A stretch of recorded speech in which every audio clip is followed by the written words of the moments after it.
Hello and welcome back to this video tutorial series on styling a basic web page within our website.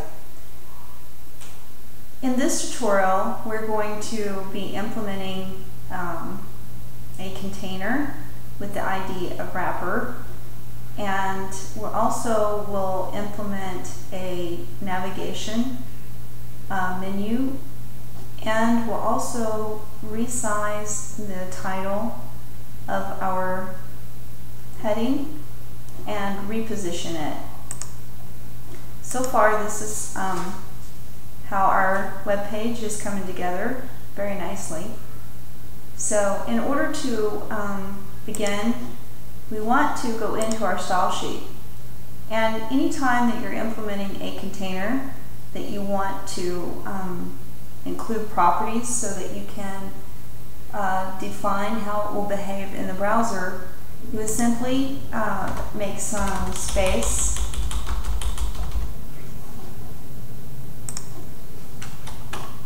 use a pound sign with all lowercase letters, opening and closing bracket. And there's actually 4 properties we'll be using for our container. One is margin, the other is padding. Our generic background property, we'll set that at none. Well, let's set it transparent. And then we're also going to include the border attribute. With the border attribute, there's 3 values we want to include for a border that will go all the way around the outside. One is the type of line that's going to display. And in this tutorial, we're going to use a solid line. We're going to make a space. The next thing, the next value we want to include for our border property is the width that we want that line to be. And for this tutorial, I'm going to set our border at about 2 pixels. And then finally, the last value that we'll include for our border property is a color that we want that line to be. And since I have a darker background, I'm going to go ahead and implement a lighter colored border so we can see the outer perimeter of our wrapper container. And that would be, I'm going to use the 6-digit letter C, which is going to give us a nice light gray colored border line around the outer perimeter. So we'll go ahead and save that. We'll go into our HTML page, and since I'm going to be using this container to contain all of the elements within the body section of my HTML page, I want to begin my opening divider tag just below the opening of the body section. And since I've included an ID or identifier, and basically this pound sign represents identifier, since I've already implemented an identifier with a name in my style sheet, then I would make a space just after the lowercase word abbreviation word for divider, for slang or short we call them divs. I would include the ID for identifier and an equal sign with 2 parentheses, and then a closing bracket. And just inside these parentheses, I'm going to include the name of my container that I've implemented in my style sheet. Now, the way the outer wrapper works is it's basically a container, and I want to place all the elements that are already within the body section inside of that outer wrapper container. So to do that, all divs have to have open and closing tags. So we want to include the closing tag for our div just above the closing tag of our body. This way, there's nothing between the closing of basically the bottom of our wrapper container and the lower edge of our body. And so we'll go ahead and we'll save that and we'll refresh our browser. And now we can see that we have our container with everything that's within the body section of our page. And what we want to do is we want to give some width. We want to specify, instead of just allowing the browser to use the default settings for the width and the height, we want to make sure that our div height comes down far enough, like in our example. So we have it pretty much close to the bottom edges. We tried, it looks like it's pretty much close to the outer perimeters. There's a little bit of padding between the body and the outer edge of our container. So we'll just go back into our style sheet, and in order to give a width and height attribute that we want to specify for our browser to display our container, I like to usually put the width value, and we'll go ahead and set it at 100%. Now this can be a length or percentage. At 100% width, I know that my divider is going to extend all the way across the page. And then the next property is height, and I want it to extend 100%. Actually, I'm going to, well, we'll do it at 100%. We'll implement 100% for the width and the height. Save that and refresh our browser. Okay, now we can see that our wrapper is actually 100% towards, from between the top and the bottom and the left and right. But I would like to have a little bit of space between the outer portion of my container and the body section of my page. And so I can do that. I can either go into this ID wrapper of my style sheet and just basically implement, okay, I want to have 10 pixels all along the outer edge of my wrapper, between the wrapper and the body section. So we can go ahead and place our length value now, instead of a percentage of 10 pixels. We'll save that and we'll see how that looks in the browser. Okay, and now it's given us some scrolling effect here, and I really don't want my page to scroll. So I'm going to go back into my style sheet. I'm going to set this value at 0 again and save it. And instead of using the margin or padding for my container, I'm simply going to go into the margin section of the body attribute, and I'm going to set this. Now there's actually 4 value areas that can be used within the margin, other than the way I set the wrapper container. This first value represents the top edge. The second would be the right edge.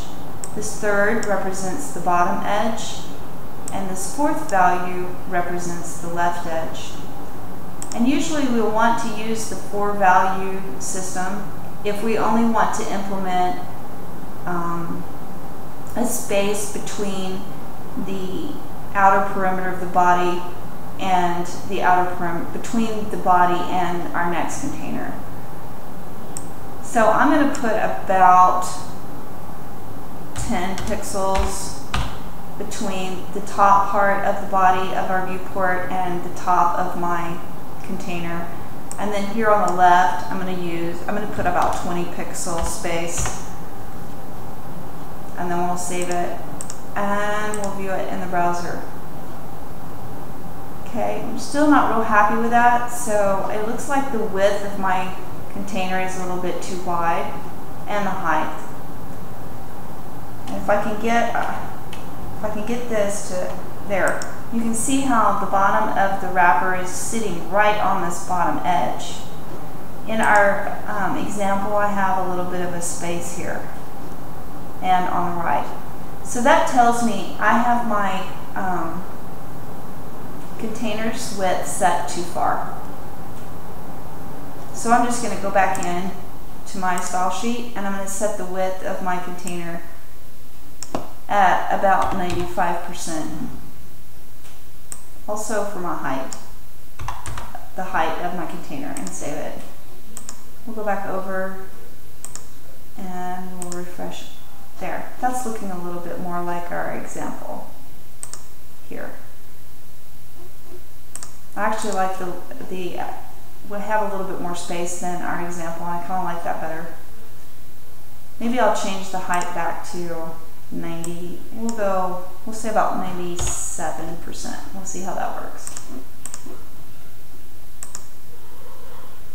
Because we'll be implementing a menu right along here, so I want to give myself enough space for that. Okay, so that looks pretty good. So let's go ahead and let's work with our title of our page. And in order to do that, all we have to do is go into our style sheet, and we're going to go ahead and place within the open and closing parentheses a margin and padding for that. And we'll set those at 0 for now. We also want to enlarge the size of our font. So we're going to put our font size property, and we'll set that at about 32 points. Now with our fonts, you can use pixel or you can use point. I like to use point because that pretty much represents how the typography works. That's basically the code that most typography uses. I have seen people use pixel. I don't know what the difference is. I've always used the point. So it's totally up to you. But I think the 32 point is going to give it a pretty good size. And we'll go ahead and we'll save that and we'll view it in the browser. And now we've got a pretty good size. That's pretty much the same size as in our example. However, I do want to position this a little bit more towards the center. So we'll go into our style sheet, and I'm just going to say here, go ahead and I'll put my for value place, put some spaces in there. And since I want to move it from the top and the left, then I'm going to want to use this top value, and I'm going to put, just guessing, about 100 pixel to move it 100 pixel from the top towards the bottom. And then here in the left value area, I'm going to do about the same amount. So we'll kind of get an idea of where that's going to position it. And wow, that looks pretty much where we need it to be according to our example. Somehow there's some differences here. Not sure how those differences are, but with yours you can play around with the size of the font. Maybe I've got it set too large or something, or maybe I need to push it over a little bit more to the right, or maybe a little bit more to the top, but I think this looks pretty good. So, all right, we've included our outer wrapper container. We've placed a border, worked with its width and height. We've set the background of our wrapper to be transparent. I'll show you what happens if we included a color for the background of our wrapper. If we wanted to include, let's say, the color white for a color, and we'll save that, then it's basically just going to cover up everything. And so that's why we include transparent. Our wrapper is going to do everything it's supposed to do as far as containing everything within the body section of our page, except it's not going to interfere with our background image showing through. That's pretty much all the time I have for this tutorial. Make sure to check out the next video tutorial where we'll be implementing our menu along the bottom of our web page. Thank you for watching, and we'll see you in the next video tutorial.